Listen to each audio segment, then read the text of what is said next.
Hello అండి, hi. ఈరోజు అయితే మీకు బీరకాయ పచ్చడి ఎలా చేయాలి ఏంటనేది చూపిస్తానండి. ఫస్ట్ మనము నూనె పోసుకోవాలండి. కొంచెం అయితే నేను 2 స్పూన్ నూనె వేసుకున్నాను. 2 స్పూన్ అండి నూనె పోసుకున్నాను. చూడండి, 2 స్పూన్ అయితే మనకు సరిపోతుందండి.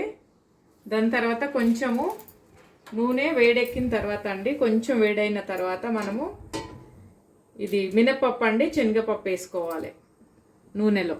ఇలా మినప్పప్పు శనగపప్పు ఇలా వేసుకోవాలి. ఇలా వేసుకున్న తర్వాత కొంచెము వేడవ్వాలండి, కొంచెం వేంపుకోవాలి. ఇలా వేంపుకున్న తర్వాత కొంచెం వేంపుకోవాలి. ఇలా కొంచెం ఎర్రగా పడాలి అనమాట. కొంచెం ఎర్రగా అయితే బాగుంటుంది.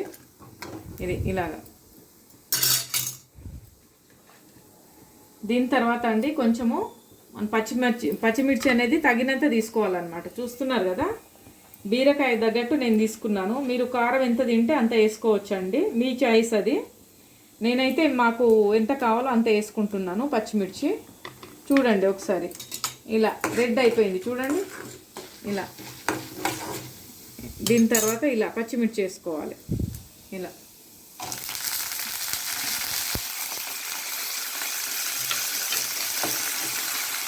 ఇలా వేయించుకోవాలండి కొద్దిసేపు నూనెలో. ఇలా వేయించుకోవాలి. ఫ్రై అయిందండి, పచ్చిమిర్చి అనేది మంచిగా ఫ్రై అయింది. చూస్తున్నారు కదా మీరు, ఇలా ఫ్రై చేసుకోవాలి.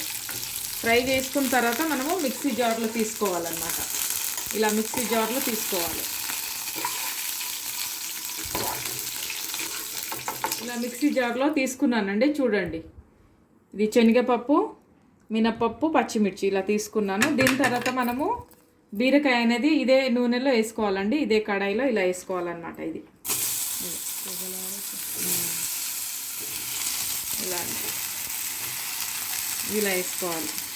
ఇది మంచిగా మగ్గాలండి. బీరకాయ అనేది మంచిగా మగ్గితే అది నూనెలో బాగుంటుంది, చాలా మంచి టేస్ట్ వస్తుంది అన్నమాట. ఇలా ఒక 2 మినిట్స్ అండి. 2 మినిట్స్ తర్వాత చూడండి, ఇలా అండి బీరకాయ అయితే మంచిగా మగ్గింది. 2 మినిట్స్ పట్టిందండి ఇలా మగ్గడానికి, చాలా మంచిగా మగ్గింది అనమాట. ఒకసారి దీంట్లో మనము కొంచెము చిటికేడంతా పసుపు వేసుకోవాలండి.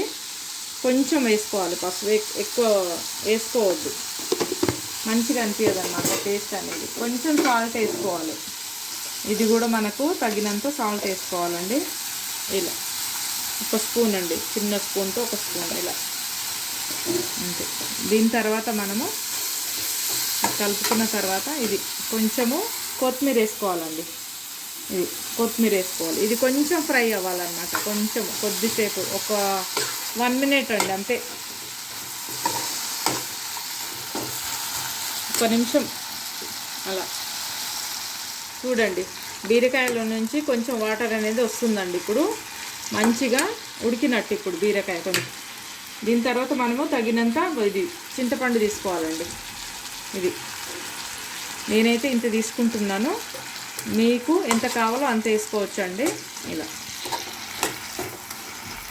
దీని తర్వాత ఎల్లిపాయ వేసుకోవాలండి. ఎల్లిపాయ అనేది మనం ఎంత కావాలో అంత వేసుకోవాలన్నమాట. ఇది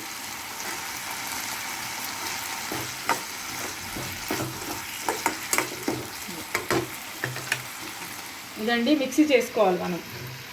ఇదేంటి శనగపప్పు, మినపప్పు, పచ్చిమిర్చి అండి మిక్సీ పట్టుకోవాలి ఇప్పుడు.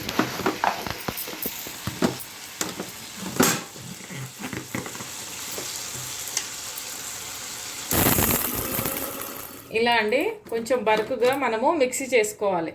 బరుకుగా చేసుకుంటేనే మనము రోట్లో నూరినట్టు ఉంటుంది టేస్ట్ అన్నమాట. దాని తర్వాత మనము ఇలా ఉడికించుకున్నాం కదా, ఇక్కడ ఉడికించుకున్నాం కదండి, ఇది బీరకాయ ఇలా వేసుకోవాలి. మిక్సీలో వేసుకొని మనము మిక్సీ పట్టుకోవాలి అంతే.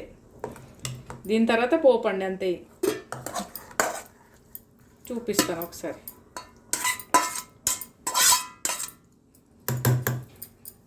ఇలా మిక్సీ చేసుకున్నానండి నేను. కొంచెం ఇగో బరుకుగా ఇలా చేసుకున్నానండి, ఎందుకంటే రోట్లో నూరుకున్నట్టే ఉండాలి మనకనమాట. ఇది మిక్సీలో నూరుకున్నట్టు ఉండొద్దు. ఇలా ఉంటే టేస్ట్ అనేది బాగుంటుంది, చాలా బాగుంటుంది బీరకాయ పచ్చడి. ఇప్పుడైతే నేను పోపుకి కావాల్సినంత నూనె వేసుకున్నానండి, 2 స్పూన్ అంతా. దానికి ఇక మనము కొంచెం శనగపప్పు, ఇలా కొంచెము మినపప్పు పోపుకి వేసుకోవాలన్నమాట. ఇలా అండి, ఇలా వేసుకోవాలి. దాని తర్వాత ఎండుమిర్చి అండి, ఒక 2-3 ఎండుమిర్చి అనేది వేసుకోవాలి మనము. ఇది మన దగ్గర ఇంగువ ఉంటే కూడా వేసుకోవచ్చు అండి. మన దగ్గర ఇంగువ లేదు కాబట్టి నేను వేసుకోవట్లేదు. ఇంగువ ఉంటే కూడా మనం వేసుకోవచ్చు. ఇది